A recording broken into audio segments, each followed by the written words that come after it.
نحمده ونصلي على رسوله الكريم اما بعد فاعوذ بالله من الشيطان الرجيم بسم الله الرحمن الرحيم رب اشرح لي صدري ويسر لي امري واحلل عقدة من لساني يفقهوا قولي والصفة الثالثة اور تیسری صفت مومنون کی، ایمان والوں کی، ادا الزکوٰۃ، زکوٰۃ کا ادا کرنا ہے۔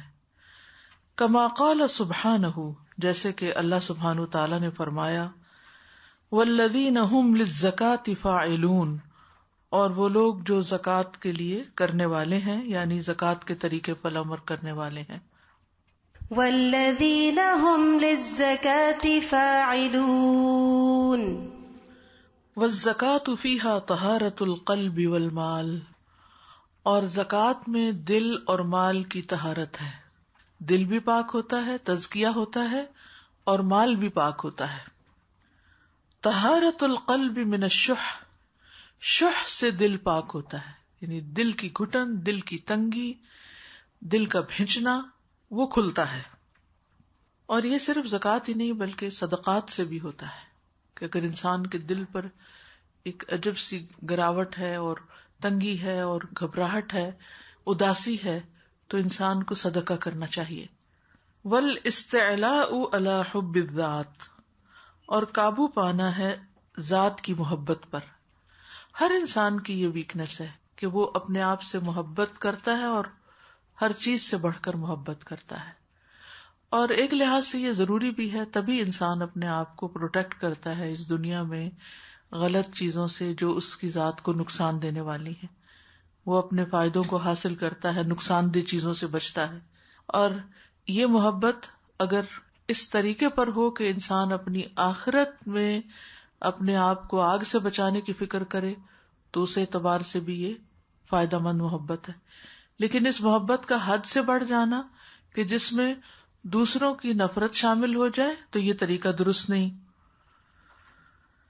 استعلاء کا لفظی معنی ہوتا ہے سپیریورٹی، لیکن یہاں علو کے معنی یعنی غالب آنے کے معنوں میں، یعنی اپنی ذات کی محبت جو ہے اس کو انسان کنٹرول کر لیتا ہے۔ والانتصار علی وسوسۃ الشیطان بالفقر، اور کامیاب ہونا، انتصار وکٹری کو کہتے ہیں، علی وسوسۃ الشیطان، شیطان کے وسوسے پر کامیابی حاصل کرنا، بالفقر، جو فقر کے بارے میں وہ وسوسہ ڈالتا ہے۔ یعنی شیطان جو ہے وہ انسان کو صدقہ نہیں کرنے دیتا اور اس کو کیا کہتا ہے کہ تم فقیر ہو جاؤ گے، تمہارا مال گھٹ جائے گا۔ لیکن جب انسان صدقہ کر لیتا ہے تو گویا وہ شیطان کے وسوسے پر قابو پا لیتا ہے، اس کے مقابلے میں کامیاب ہو جاتا ہے۔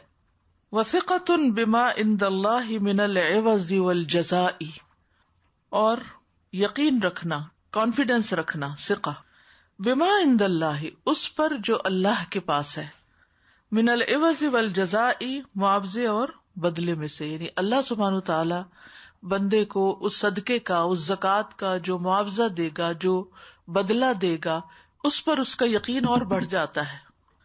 وہی طہارۃ للمال، اور یہ مال کی طہارت بھی ہے، یعنی جس طرح صدقہ اور زکوٰۃ دل کو پاک کرتا ہے، اسی طرح وہ مال کو بھی پاک کرتا ہے۔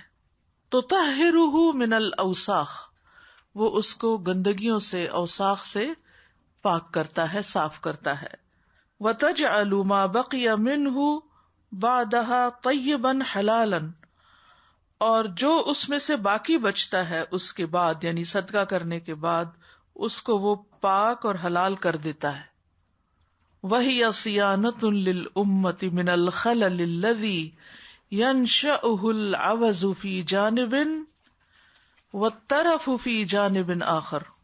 وَهِيَ، اور وہ، صِيَانَةٌ، حفاظت ہے، لِلْأُمَّةِ، امت کی بھی، وہ امت کو محفوظ رکھتا ہے، من الخلل، اس خلل سے، الَّذِي يَنْشَأُهُ الْعَوَزُ فِي جَانِبٍ، کہ جو ایک طرف جنم دیتا ہے پاورٹی کو، عوض کہتے ہیں پاورٹی، ایک طرف غربت عام ہو جاتی ہے، والطرف، اور لگژری، فی جانب آخر، دوسری جانب، یعنی زکوٰۃ اور صدقے سے مال جو ہے وہ ایک جگہ جمع ہونے سے بچ جاتا ہے، جس کے نتیجے میں ایک طرف پاورٹی زیادہ ہو جاتی ہے کیونکہ غریبوں کا مال بھی امیروں کے پاس آ گیا، اور امیر جو ہے زائد مال پانے کی وجہ سے لگژریس زندگی کا شکار ہو جاتے ہیں.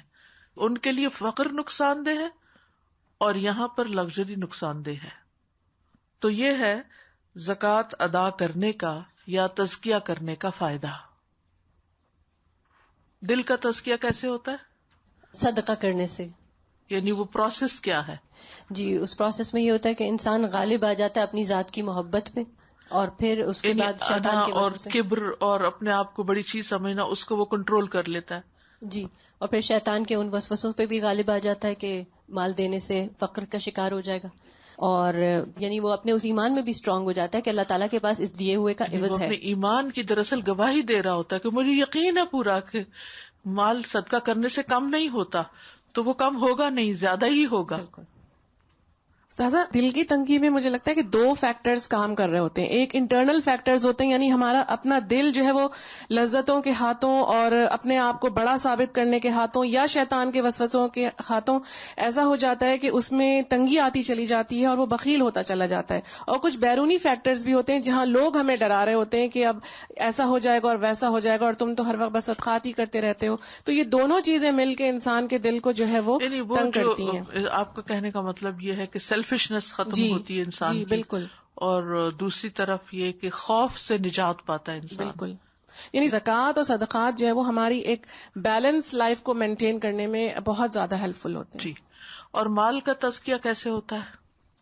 جب زکوٰۃ دی جاتی ہے، صدقات کیے جاتے ہیں، تو پھر تطہیر کیسے ہوتی ہے؟ پھر وہ غریبوں کے پاس جاتا ہے اور بیلنس ہوتا ہے اس پہ جا کے اعتدال آتا ہے معاشرے کے اندر، یعنی اکنامک پراسپیرٹی آتی ہے. غریب غریب نہیں ہوتے، امیر بہت امیر نہیں ہو جاتے. قرآن مجید میں بھی آتا ہے نا، کئی لا یکون دولۃ بین الاغنیاء منکم، تاکہ مال صرف امیروں کے درمیان ہی نہ گھومتا رہے بلکہ وہ دوسروں تک بھی جائے. اس کو اس مثال سے سمجھے کہ جس طرح ہمارے جسم میں بلڈ کی سرکولیشن اگر ہوتی رہے تو ہمارا جسم ہیلدی رہتا ہے، قوی رہتا ہے، ساری باڈی ایک دوسرے سے کوآرڈینیٹ کرتی ہے. اور اگر ہمارا بلڈ جو ہے وہ کسی ایک جگہ پر کلاٹ ہو جائے یا ایک جگہ پر اس کی سرکولیشن پور ہو جائے تو وہ باڈی پارٹ جو ہے وہ پوری طرح فنکشنل نہیں رہتا یا کام نہیں کرتا، جس کے نتیجے میں باقی باڈی بھی سفر کرتی ہے. ٹھیک ہے نا؟ تو ایسا نہیں کہ کچھ لوگوں کے امیر ہونے سے سب کے مسائل ختم ہو جاتے ہیں، نہیں، مسائل بڑھتے ہیں، اور وہ جو غریب ہوتے ہیں وہ امیروں کو لوٹنے کے اور طریقے شروع کر دیتے ہیں. اس کے بارے میں بہت اچھی طرح سے ہم نے سورہ بقرہ میں پڑھا تھا، انفاق فی سبیل اللہ کے بارے میں نا، کہ جب آپ نے ایکسپلین کیا تھا کہ نفقہ جو ہے وہ ٹنل کو کہتے ہیں، اور ٹنل کا کام کیا ہوتا ہے کہ ایک چیز ایک طرف سے آ رہی ہے تو وہ دوسری طرف سے جا بھی رہی ہے، اور اگر اس میں کلاگنگ ہو جاتی ہے تو پھر وہ چیز جو ہے وہ سڑنے لگتی ہے اس کے اندر. بالکل.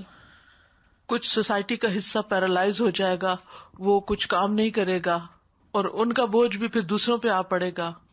والصفۃ الرابعۃ، چوتھی صفت مومنوں کی، حفظ الفروج، شرمگاہوں کی حفاظت. کما قال سبحانہ، جیسا کہ اللہ سبحانہ تعالیٰ نے فرمایا، والذین هم لفروجہم حافظون، وہ لوگ جو اپنی شرمگاہوں کی حفاظت کرنے والے ہیں، الا علی ازواجہم، مگر اپنی بیویوں پر، او ما ملکت ایمانہم، یا ان کے جن کے ان کے دائیں ہاتھ مالک ہوئے، فانہم غیر ملومین، تو بے شک وہ ملامت نہیں کیے جانے والے، یعنی ان دو معاملات میں ان پر ملامت نہیں کی جائے گی. والذین هم لفروجہم حافظون الا علی ازواجہم او ما ملکت ایمانہم فانہم غیر ملومین. وفی هذه طہارۃ الروح والبیت والجماع، جیسے زکوٰۃ پاک کرتی ہے نا، تو اسی طرح حفظ الفروج بھی پاکیزہ کرتی ہے. کس کس چیز کو؟ روح کو. جب انسان حرام طریقے اختیار کرتا ہے تو انسان کی روح پر بوجھ پڑتا ہے، اس کی اسپرچولیٹی ویک ہوتی ہے. والبیت، گھر کو بھی. جب ایک مرد جو ہے گھر سے باہر اپنی عیاشی کرتا ہے تو اس سے اس کے بیوی بچے سب متاثر ہوتے ہیں. والجماعتی، اور سوسائٹی، یعنی سوسائٹی بھی برے اثرات سے بچ جاتی ہے، ورنہ جس سوسائٹی کے اندر حرام کاریاں ہوں وہاں لوگوں کی عزت محفوظ نہیں ہوتی. ووقایۃ النفس والاسرۃ والمجتمع بحفظ الفروج من دنس المباشرۃ المحرمۃ. ووقایۃ النفس، اور نفس کو بچانا، وقایا وہی تقوی والا، والاسرتی اور فیملی کو، خاندان کو، والمجتمع اور سوسائٹی کو، بحفظ الفروجی شرمگاہوں کی حفاظت کے ذریعے، من دنس المباشرۃ المحرمۃ محرم مباشرت کی میل سے، گندگی سے، یعنی حرام تعلقات کی گندگی سے بچاتا ہے یہ حفظ الفروج. وحفظ القلوب، اور دلوں کی حفاظت بھی ہوتی ہے، من التطلع الی غیر الحلال، غیر حلال کی طرف ایکسپوز ہونے سے. وحفظ الجماعتی، اور جماعت کی یا سوسائٹی کی حفاظت، من انطلاق الشہوات فیہا بغیر حساب، شہوتوں کے طریقے پہ چلنے سے بے حساب. یعنی معاشرے کے اندر بھی پھر بہت لوگ یعنی صرف اپنی خواہشات کے پیچھے نہیں لگ جاتے، بلکہ اس کے اندر جب لمٹس آتی ہیں، ریسٹرکشنز آتی ہیں، تو وہ اپنے ایک دائرے کے اندر ہی رہتے ہیں، بے محابہ طور پر اپنی خواہشات پوری نہیں کرتے، بلکہ اعتدال آ جاتا ہے. جیسے مال خرچ کرنے سے اعتدال آتا ہے، اسی طرح شرمگاہوں کی حفاظت سے بھی معاشرے کے اندر ایک سکون اور لوگوں کے اندر ایک ہارمنی پیدا ہوتی ہے، اور انسان اپنی خواہشات پوری کرتا ہے مگر ایک دائرے کے اندر رہتے ہوئے اپنے آپ کو بے لگام نہیں چھوڑ دیتا. والجماعۃ التی تنطلق فیہا الشہوات بغیر حساب، اور وہ جماعت یا وہ سوسائٹی جس میں شہوات بے حساب، بغیر کسی حساب کتاب کے، بغیر کسی اکاؤنٹیبلٹی کے جاری ہو جاتی ہیں. جماعت معرضۃ للخلل والفساد، تو وہ ایک ایسی جماعت ہوتی ہے جو پیش ہوتی ہے خلل اور فساد پر، یعنی اس میں پھر خلل اور فساد پیدا ہو جاتا ہے. وہی جماعت قذرۃ ہابطۃ فی سلم البشریہ، اور وہ ایک ایسی جماعت، وہ ایک ایسی سوسائٹی ہوتی ہے جو گندی ہوتی ہے، جو گری ہوئی ہوتی ہے انسانیت کے درجے سے. سلم ویسے تو سیڑھی کو کہتے ہیں، یعنی انسانیت کے درجہ، جہاں درجہ مراد ہے، کیونکہ درج بھی سیڑھی کو کہتے ہیں. تو انسانیت کے درجے سے انسان گر جاتا ہے، اسفل سافلین میں جا پڑتا ہے، حیوانوں جیسی زندگی بسر کرنے لگتا ہے. واللہ عز وجل، اور اللہ عز وجل، ینظم الدوافع الفطریہ عند الانسان فی صورت مثمرۃ نظیفۃ لا يخجل معها الاطفال من الطریقۃ التي جاؤوا بها الى هذا العالم لانها معروفۃ يعرف فيها كل طفل اباه لا كالحيوان الذي تلقى الانثى فيه الذكر للقاح وبدافع اللقاح ثم لا يعرف الفصيل كيف جاء ولا من اين جاء. واللہ عز وجل، اور اللہ عز وجل، ینظم، آرگنائز کرتا ہے، منظم کرتا ہے، الدوافع الفطریہ، فطری خواہشات کو. دافع کہتے ہیں وہ جو انسان کے اندر سے خواہشات کا ابھرنا ہوتا ہے نا، گشنگ فورس جو ہوتا ہے، تو وہ جو انسان کی فطری خواہشات ہیں ان کو بھی ریگولیٹ کرتا ہے. عند الانسان فی صورت مثمرۃ نظیفۃ، ایسی شکل میں جو فروٹفل ہوتی ہیں، مثمرہ پھل لانے والی یعنی فروٹفل، نظیفۃ جو صاف ستھری ہوتی، یعنی ہے تو خواہشات لیکن اگر لمٹ کے اندر ان کو پورا کیا جائے، حلال اور جائز طریقے سے پورا کیا جائے، تو اس سے جو آؤٹ کم ہے اس کا وہ بڑا پیور، بہت کلین، بہت فروٹفل اور بہت فائدہ مند ہوتا ہے. یعنی نتیجہ کیا ہے کہ اس کے نتیجے میں انسان کو جو حلال کی اولاد حاصل ہوتی ہے وہ اس کے لیے خوشیوں کا باعث ہوتی ہے، آنکھوں کی ٹھنڈک ہوتی ہے، انسان کے مزید جذبات کی تسکین کا باعث بنتی ہے. لا یخجل معها، نہیں شرمندہ ہوتے اس کے ساتھ، الاطفال بچے، من الطریقۃ التی، اس طریقے پر، جاؤ بہا الی ھذا العالم، جس کے ذریعے وہ اس دنیا میں آئے. یعنی بچوں کو بھی پتا ہوتا ہے کہ وہ کس طریقے سے دنیا میں آئے ہیں، کہاں سے آئے ہیں، لأنہا معروفۃ، کیونکہ وہ معلوم ہے، جانا پہچانا ہے، ایک اچھا طریقہ ہے.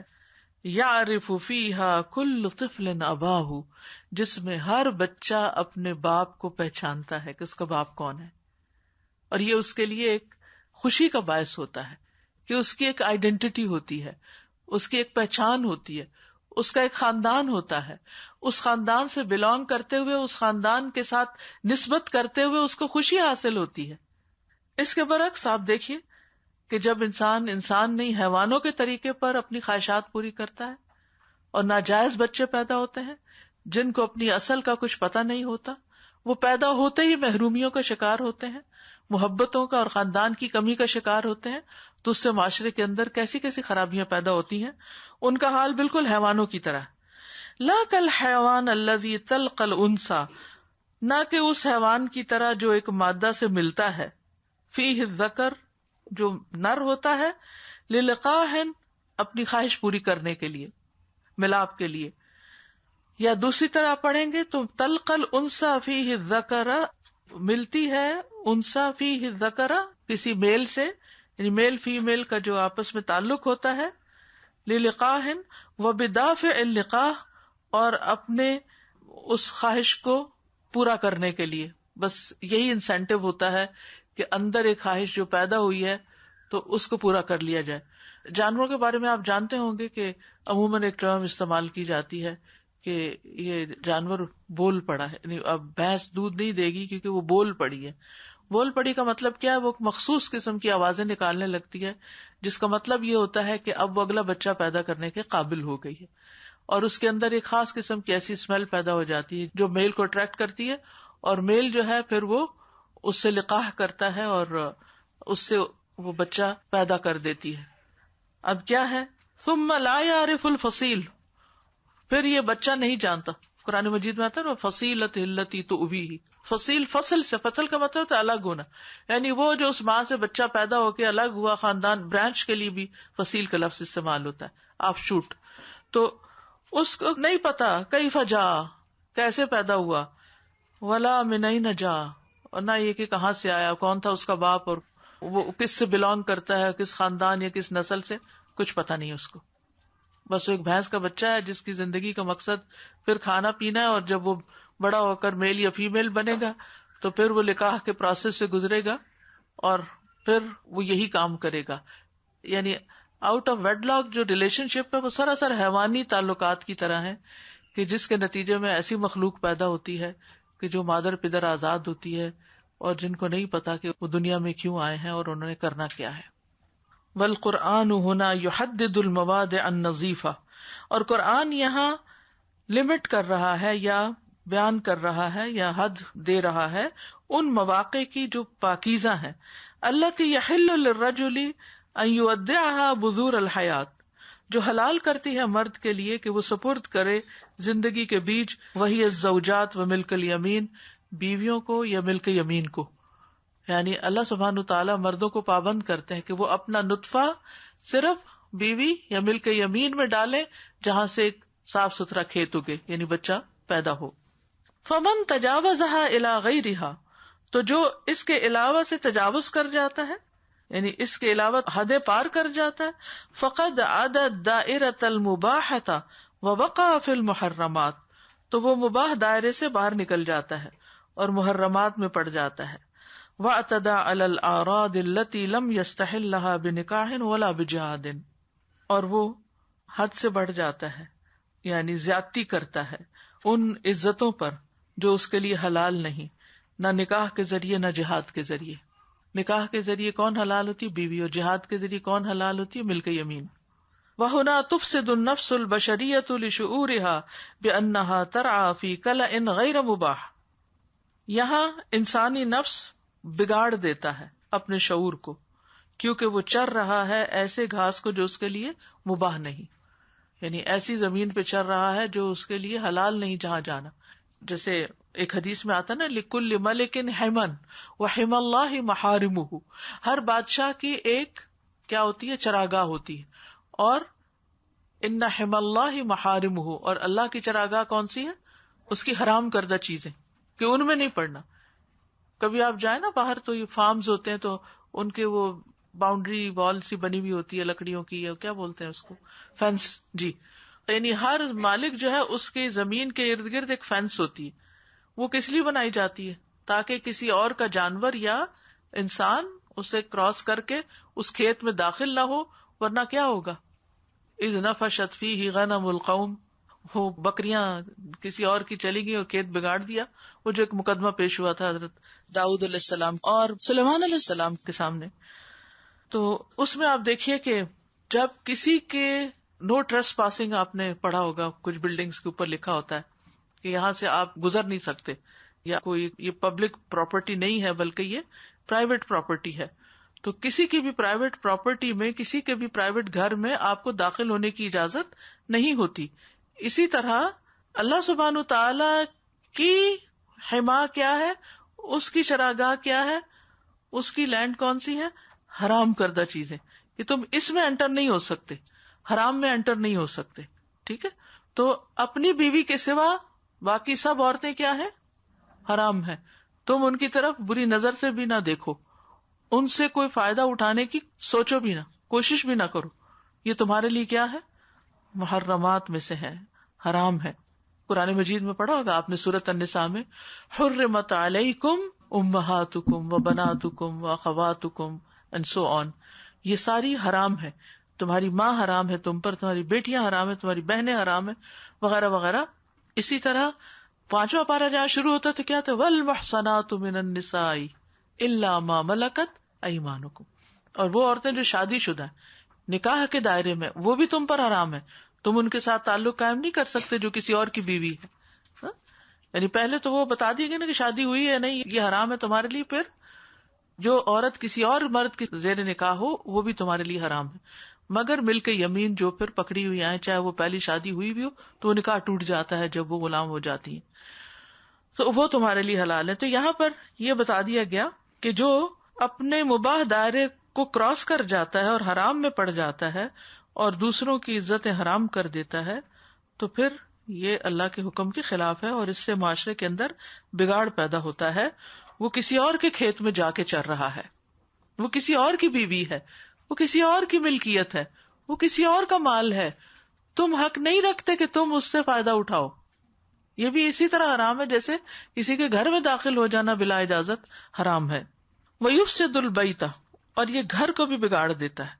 لِأَنَّهُ لَا ضَمَانَ لَهُ وَلَا اطْمِئْنَانَ، کیونکہ وہاں نہ کوئی ضمانت ہے نہ کوئی اطمینان ہے، کوئی گارنٹی نہیں، وہاں انسیکیورٹیز ہیں، مسٹرسٹ ہے.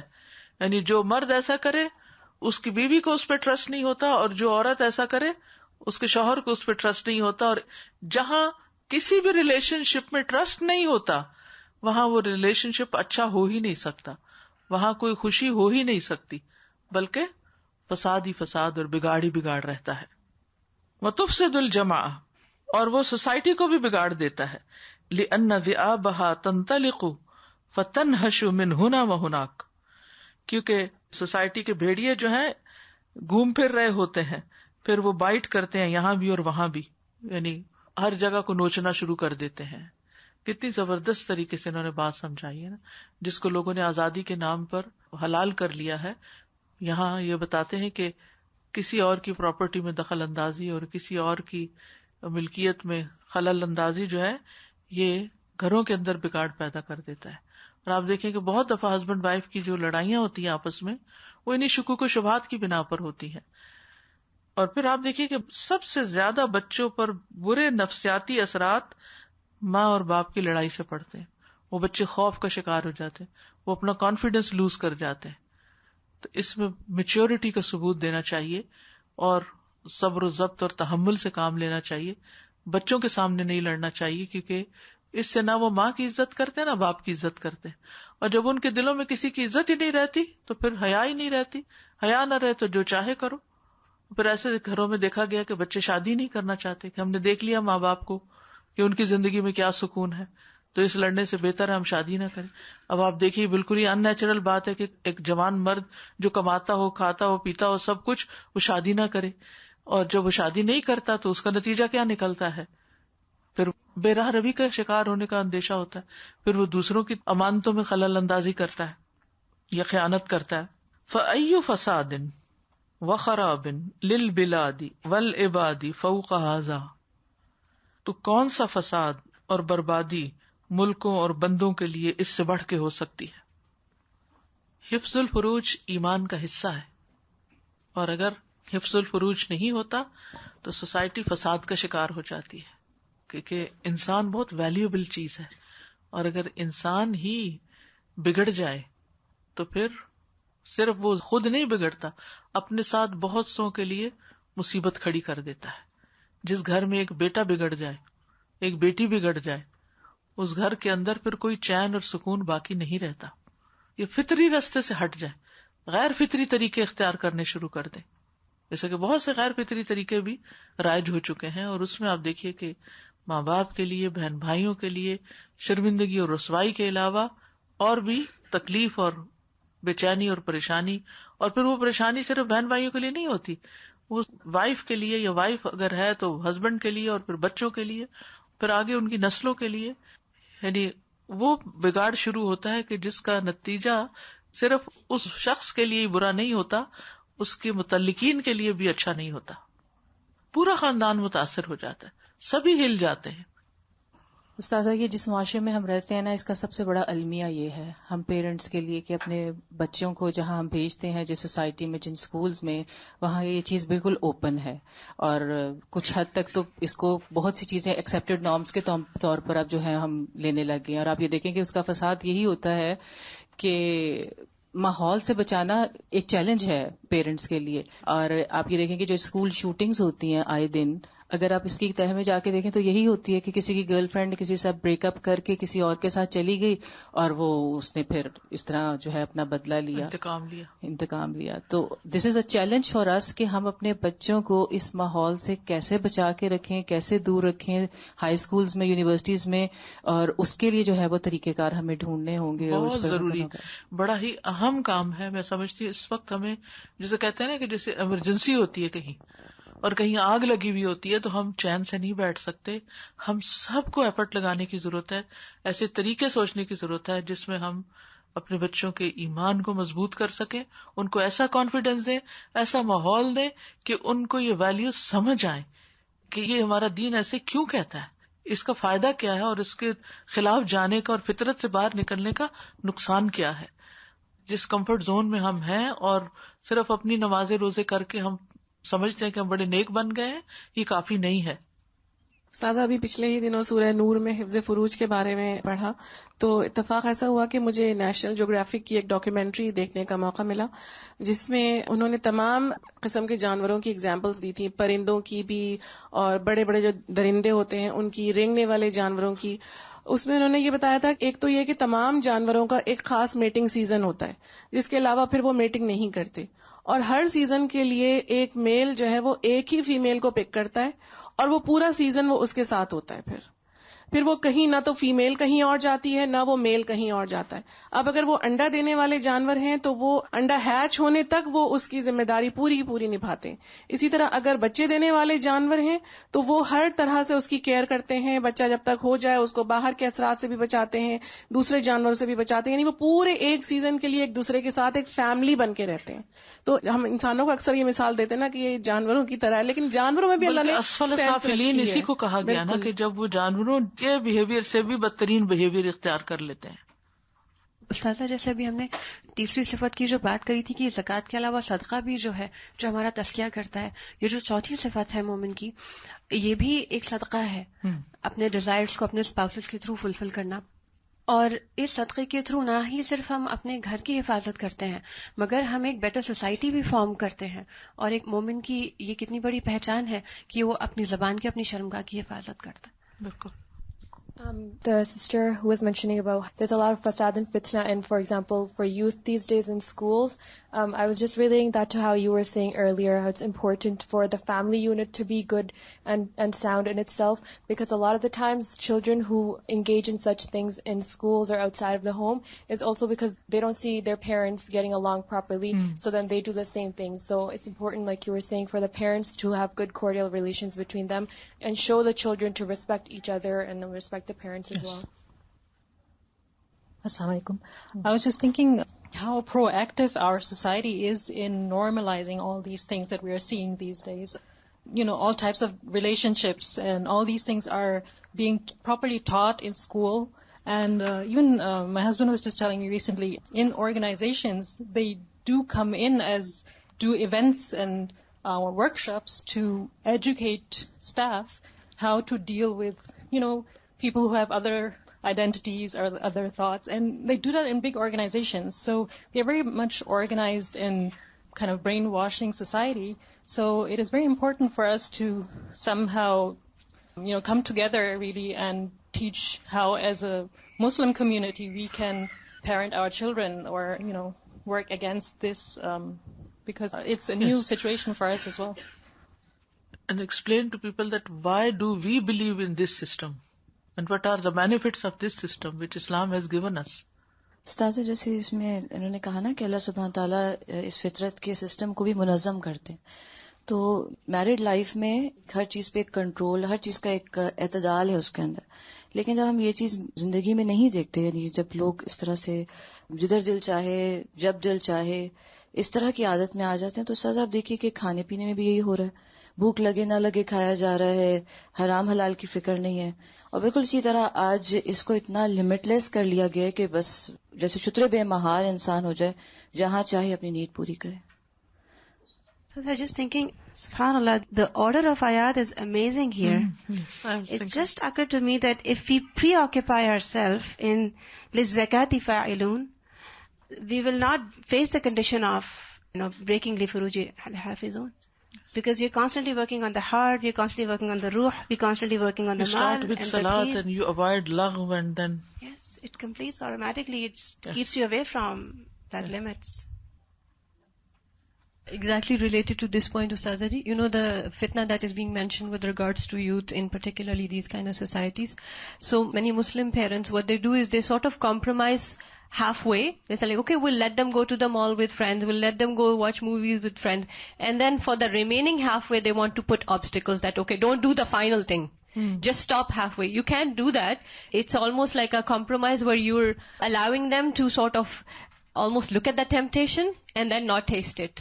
So we have to find ways, like you said, that we have to really find creative ways of providing that kind of environment, providing that kind of whole upbringing, education, awareness, where the minds, the ruh, everything is occupied with something positive, so that they don't detest being in this organized way. Because the way the author mentions here, Allah subhanahu wa ta'ala has provided ways of organizing this natural thing that is put in us to have someone to be close to. But Allah subhanahu wa ta'ala has provided the limits of nikah.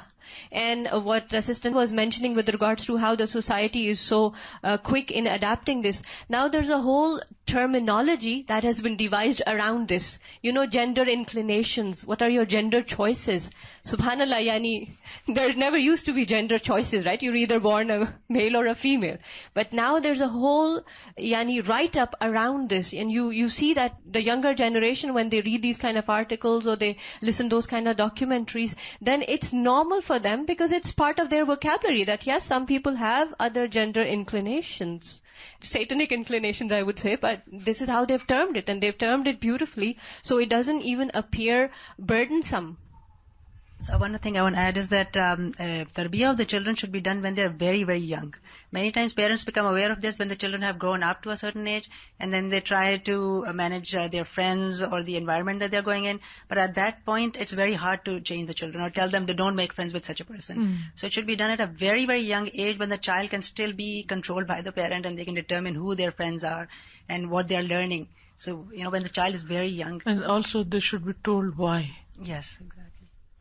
Just something very related to that is, for all of us who have basically learned deen, I feel there is a heightened responsibility for us to come forward when there is need of a program. For instance, I'm just coming this morning from summer camp that we offer for summer, right? So this is our children, and we want to provide them a very energetic, very positive, very solid summer program. But when we make a call for volunteers, then there's a lot of resistance, or there's like volunteers coming in late, leaving early. So how can we as a Muslim society who's educated with deen, put our efforts together? This is the first thing. Soon, inshallah, we're thinking of starting a Friday evening program, a course for sisters as well as others. So there's a question that already comes, that will there be childcare? Will there be junior program? And we can do it with two people. there has to be a few of us who need to dedicate ourselves providing children the foundations of this hifz al-furuj that we're talking about here. So it goes a long way. There's a lot of sacrifice that is required to do this. A few people can do it, and they can't do it in a few weeks or months.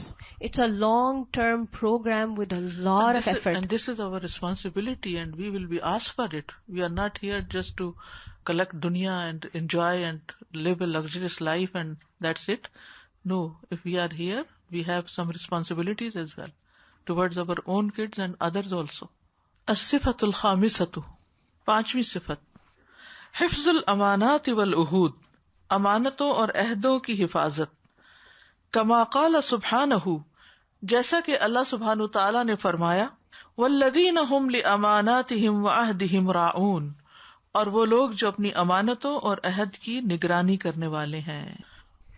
والذین هم لاماناتهم وعہدهم راعون فهم یرعون الامانۃ الکبریٰ, پس وہ بڑی امانت کی نگہداشت کرتے ہیں. فلا یدعون فطرتهم تنحرف عن استقامتها, تو نہیں وہ چھوڑتے اپنی فطرت کو کہ منحرف ہو اپنی استقامت سے, یعنی وعدہ الست کو نہیں بھولتے. فتظل قائمة باماناتها شاہدة بوجود الخالق ووحدانیته, تو وہ ہو جاتے ہیں قائم کرنے والے اپنی امانتوں کو جو گواہ ہیں خالق کے وجود پر اور اس کی وحدانیت پر. ثم تأتی سائر الامانات فی عنق الفرد, پھر آتی ہیں ساری کی ساری امانتیں ایک فرد کی گردن میں. فی عنق الجماع, جماعت کی گردن میں. فی عنق الامہ, امت کی گردن میں. یعنی فرد, جماعت, سوسائٹی, امت سب کے سب ذمہ دار ہوتے ہیں. سب کو اپنے عہد کی نگرانی کرنی ہے, اپنی امانتوں کی. یہ بچے بھی تو ہمارے پاس امانت ہے نا. والعہد الاول ہوا عہد الفطرہ, پہلا وعدہ فطرت کا وعدہ. الذی قطعہ اللہ علی فطرت البشر بالایمان بہ وتوحیدہ, وہ جس کو اللہ نے مقرر کر دیا انسانی فطرت پر ایمان لانے کے ذریعے اس پر اور اس کی توحید کے ذریعے. وعلی ھذا العہد الاول تقوم جمیع العہود والمواثیق, اور اس پہلے عہد پر ہی کھڑے ہیں سارے عہد اور کانٹریکٹس, یعنی تمام معاہدے, تمام وعدے جو اب دنیا میں ہے, ان سب کی بنیاد وہی اصل وعدہ ہے. فکل عہد یقطعہ المؤمن, تو ہر عہد جو مومن کرتا ہے, یجعل اللہ شہیدا علیہ فیہ, اللہ کو اس پر گواہ بناتا ہے. وَيَرْجِعُ فِي الْوَفَاءِ بِهِ إِلَىٰ تَقْوَى اللَّهِ وَخَشْيَتِهِ, اور لوٹتا ہے اس کو پورا کرنے کے لیے اللہ کی تقوی اور اس کی خشیت کی طرف. وَالْأُمَّةُ الْمُسْلِمَةُ مَسْئُولَةٌ عَنْ أَمَانَاتِهَا الْعَامَّةِ, اور امت مسلمہ ذمہ دار ہے اپنی عام امانتوں پر. وَمَسْئُولَةٌ عَنْ عَهْدِهَا مَعَ اللَّهِ تَعَالَى, اور وہ سوال کی جانے والی ہے اپنے عہد کے بارے میں جو اللہ سے کیا ہوا ہے. وما يترتب على هذا العهد من تبعات, اور جو مرتب ہوتے ہیں اس عہد پر نتائج, consequences. وما تستقیم حیات الامہ الا ان تؤدى فيها الامانات, امت کی زندگی درست ہو ہی نہیں سکتی مگر یہ کہ اس میں امانتوں کی ادائیگی ہو. وترعى فيها العہود, اور اس میں عہدوں کی نگہداشت کی جائے. اس امانت اور عہد کے اوپر ہم پیچھے تفصیل سے پڑھ چکے ہیں, اور وہ کیا ہے کہ ہم نے ایک عہد کیا تھا جب اللہ تعالیٰ نے ہم سے پوچھا تھا کہ الست بربکم قالوا بلی, تو ایک عہد وہ کیا, پھر انبیاء نے آ کے اس عہد کو یاد دہانی کروائی, پھر ہم نے لا الہ الا اللہ پڑھ کر اس بات کا اقرار کیا کہ ہاں واقعی ہم اللہ سبحانہ تعالیٰ کو اپنا رب مانتے ہیں. پھر اس کے بعد جب اللہ کو رب مان لیا, لا الہ الا اللہ پڑھ لیا, اللہ کو معبود مان لیا, تو پھر اس کی کچھ ذمہ داریاں بھی ہم پر آ پڑتی ہیں. ان ذمہ داریوں کو نبھانا بہت ضروری ہے. یعنی اب ہمارے بچے کیا ہیں, ہماری ذمہ داری ہیں بحیثیت امت کے ایک فرد ہونے کے. امت کے اندر جتنے بھی بچے ہیں یا جتنے بھی یوتھ ہیں, ان کے لیے بھی ہمیں فکر کرنی چاہیے اور سوچنا چاہیے.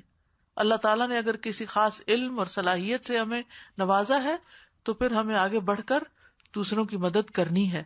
اور جب انسان دوسروں کی مدد کرنے نکلتا ہے تو ظاہر ہے اس کے اپنے آرام, سکون اور بہت سی چیزوں میں خلل پڑتا ہے, اس کو تکلیف اٹھانی پڑتی ہے. آج کی تکلیف کل کے آرام میں بدل جائے گی، لیکن اگر آج ہم نے آرام کرتے وقت گزارا تو کل پھر نہ دنیا میں آرام ہے نہ آخرت میں. تو اس لیے بہت ضروری ہے کہ ہم اپنی ذمہ داریاں، عہد کیا ہے؟ ذمہ داریاں بیسیکلی، امانتیں کیا ہیں؟ جو ذمہ داریاں ہمیں دی گئی ہیں بحیثیت انسان کی جو ہماری ذمہ داری ہے، بحیثیت مسلمان کی جو ہماری ذمہ داری ہے، بحیثیت دین پڑھنے پڑھانے والوں کی جو ہماری ذمہ داری ہیں، ان کو پورا کرنا ہمارا فرض ہے. پھر آپ دیکھ رہے ہیں ترتیب کس طرح ہے. ترتیب پہ بھی غور کیجیے کہ کس طرح پچھلی بات سے اگلی بات کنیکٹ ہو رہی ہے. الصفۃ السادسۃ، چھٹی صفت، المحافظۃ علی الصلاۃ، نماز کی حفاظت. کما قال سبحانہ، جیسے کہ اللہ تعالیٰ نے فرمایا، والذین هم علی صلواتہم یحافظون، اور وہ لوگ جو اپنی نمازوں کی حفاظت کرتے ہیں. والذین هم علی صلواتہم یحافظون، فہم علی صلاتہم یحافظون، تو مومن اپنی نمازوں کی حفاظت کرتے ہیں. فلا یفوتونہا، تو ان کو فوت نہیں کرتے، قضا نہیں کرتے، کسلن، سستی کی وجہ سے. ولا یضیعونہا اہمالا، اور نہ ضائع کرتے ہیں ان کو لاپرواہی سے. ولا یقصرون فی اقامتہا، اور کمی نہیں کرتے ان کو قائم کرنے میں. انما یؤدونہا فی اوقاتہا کاملۃ الفرائض والسنن، بے شک وہ ان نمازوں کو ادا کرتے ہیں ان کے اوقات میں، فرائض اور سنتوں کو پورا کرتے ہوئے، یعنی نماز کے جو فرض اور سنتیں ہیں. مستوفیۃ الارکان والآداب، ارکان و آداب کو پورا پورا ادا کرتے ہوئے. حیۃً، زندہ رکھتے ہوئے، یستغرق فیہا القلب، جس میں دل ڈوب جاتا ہے، یعنی غرق ہو جاتا ہے، یعنی پورے دل کی تندہی کی توجہ کے ساتھ.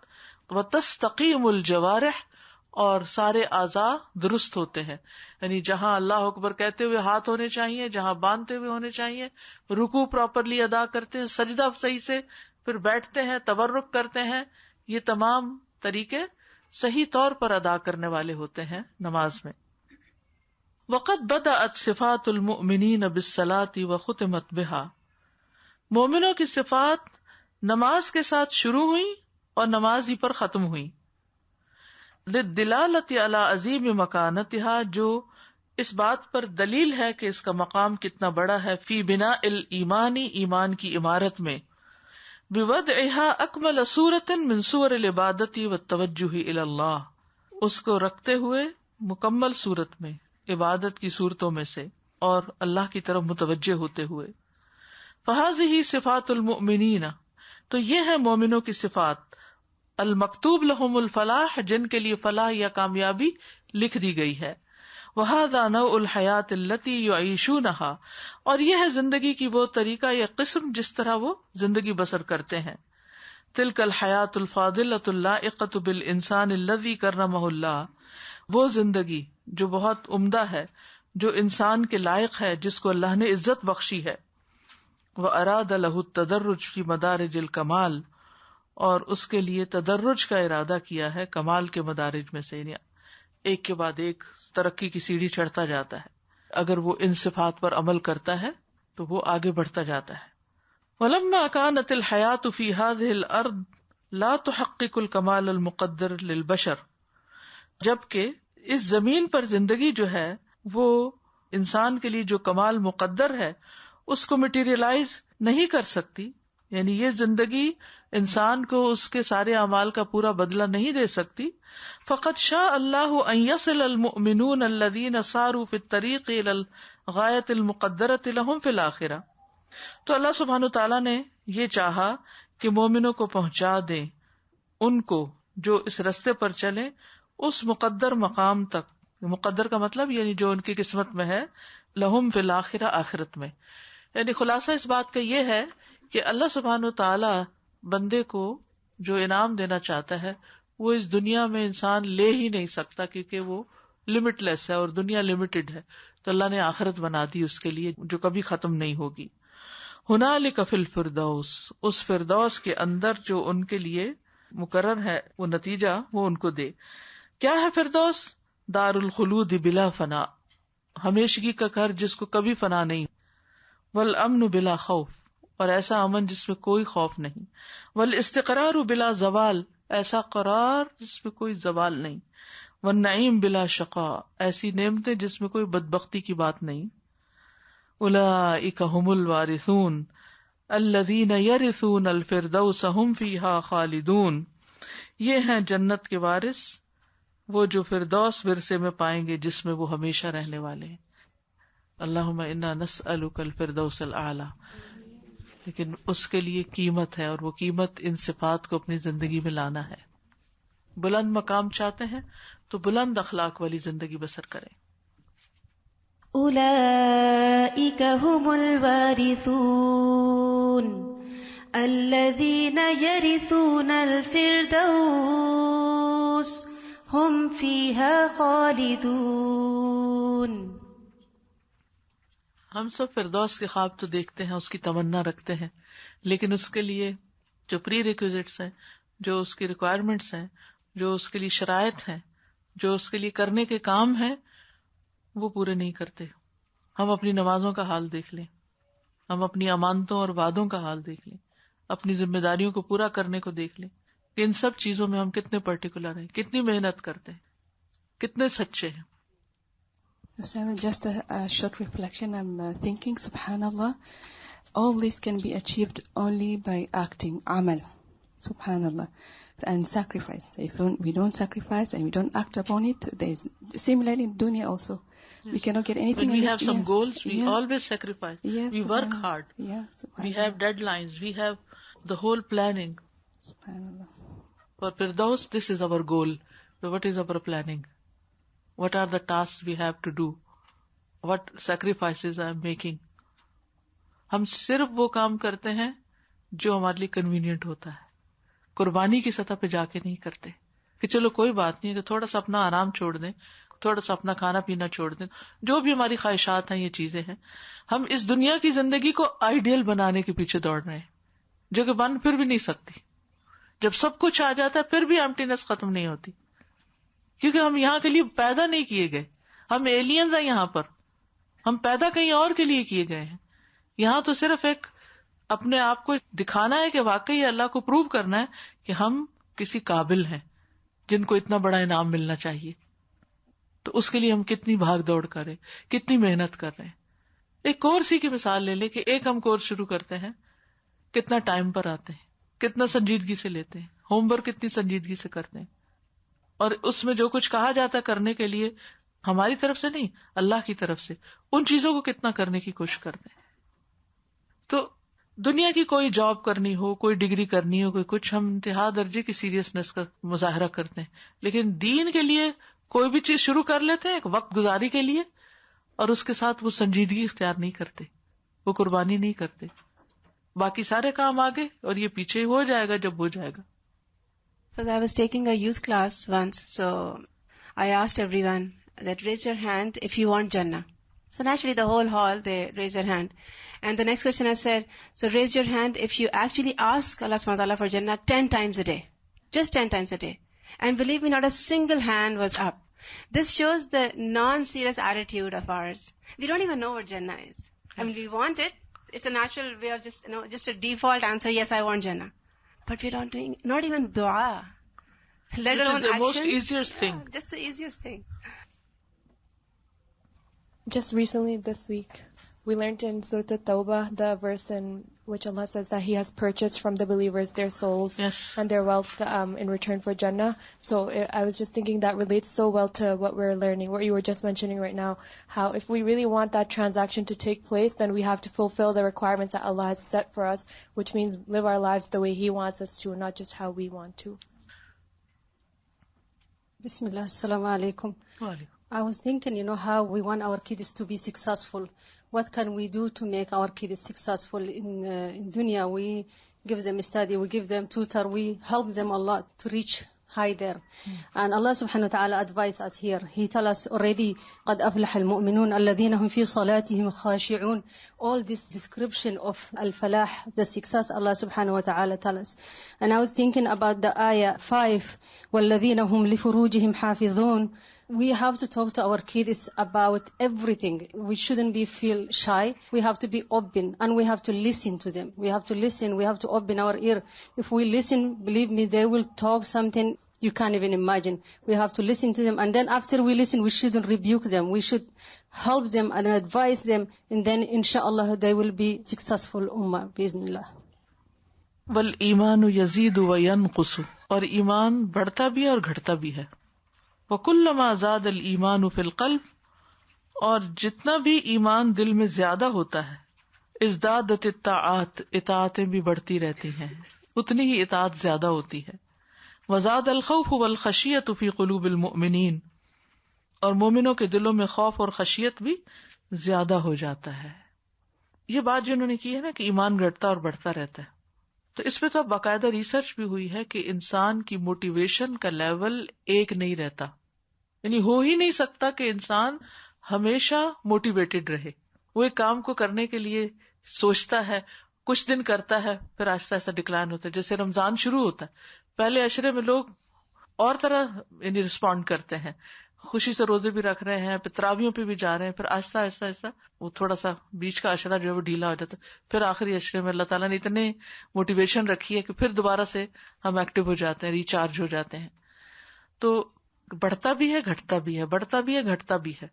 یہ ہم سب کے ساتھ ہے. کوئی ایک بھی ایسا نہیں جو یہ کہے کہ میں آلویز موٹیویٹڈ رہتی ہوں اور ہائر موٹیویشن کے ساتھ کام کرتی ہوں.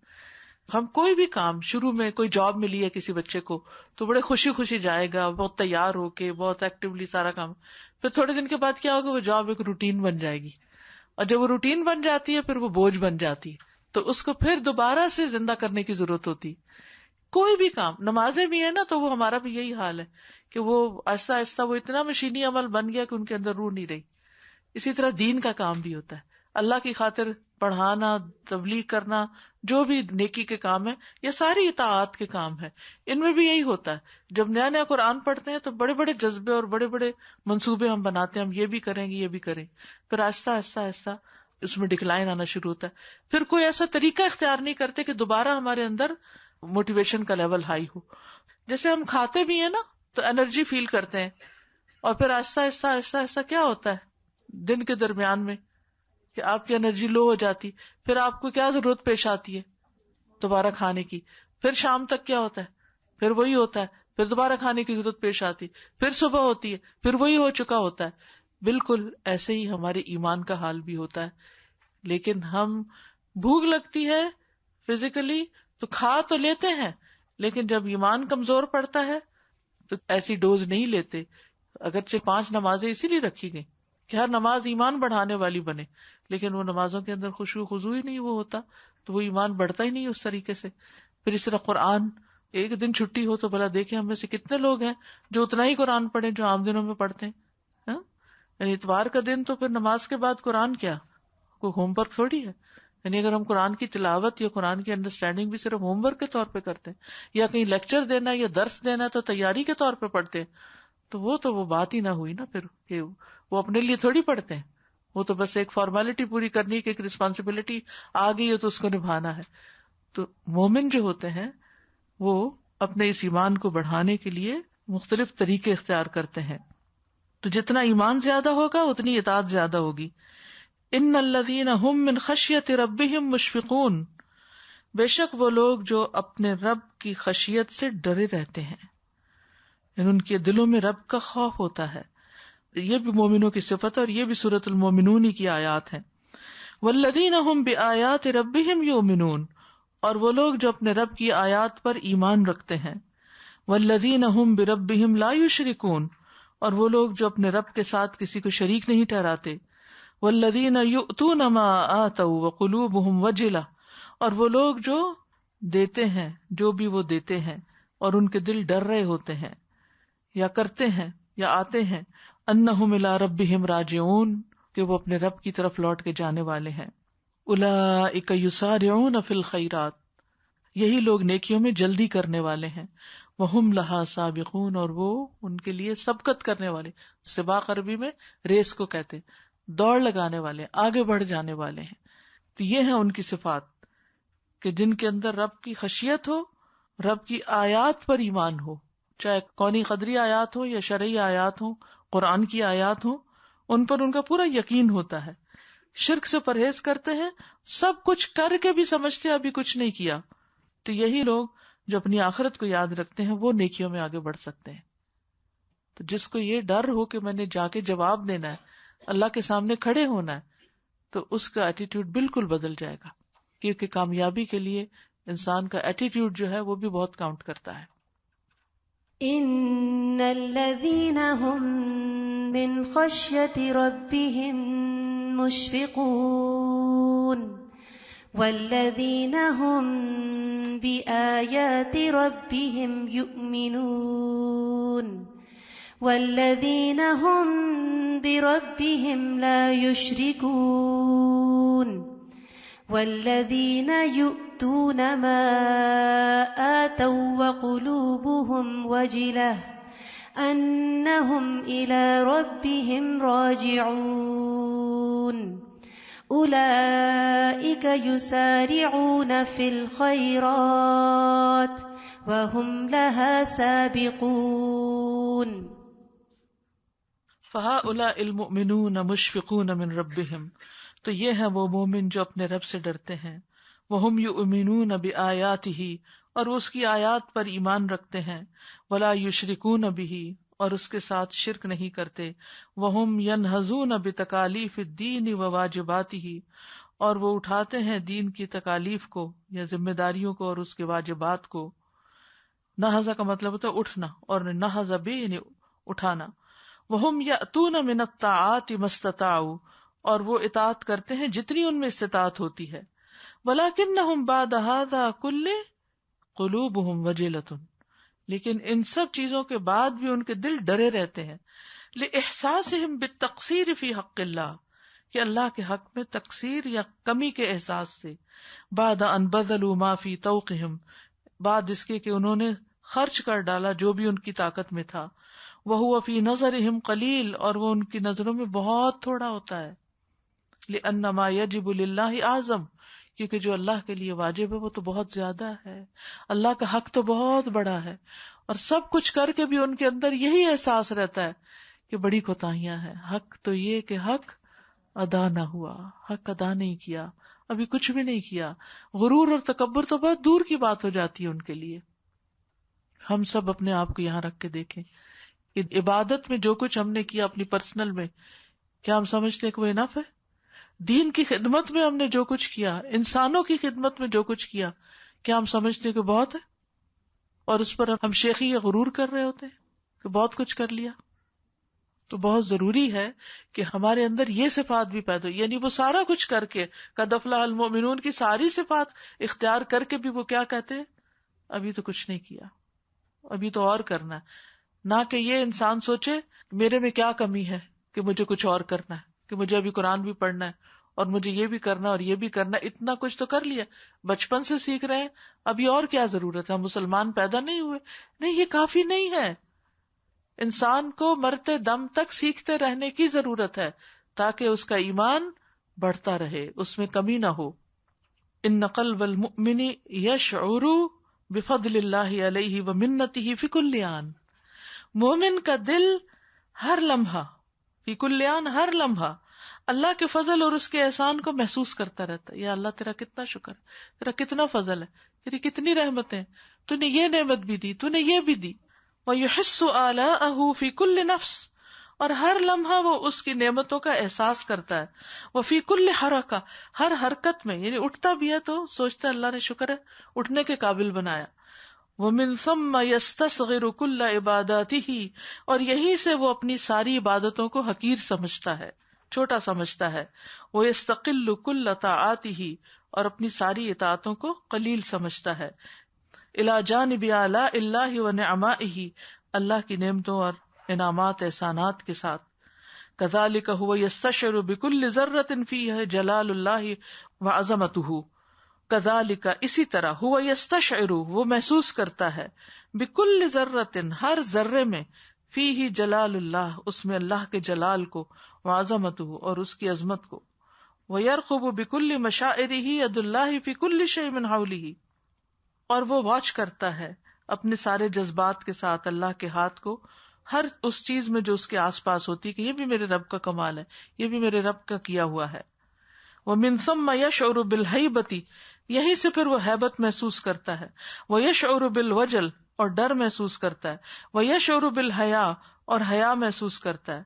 وَيَشْفِقُ أَن يَلْقَ اللَّهَ وَهُوَ مُقْصِرٌ فِي حَقِّهِ، اور وہ اس بات سے ڈرتا رہتا ہے کہ اللہ سے ملاقات کرے گا اس حال میں کہ اس کے حق میں کمی کی ہوگی. لم یوفِ ربہ حقہ، اپنے رب کا حق ادا نہیں کیا. عبادتاً و طاعتاً، عبادت اور اطاعت کر کے. ولم یقارب ایادیہ علیہ معرفتاً و شکراً، اور نہیں قریب ہوا اس کی نعمتوں پر معرفت اور شکر کے اعتبار سے.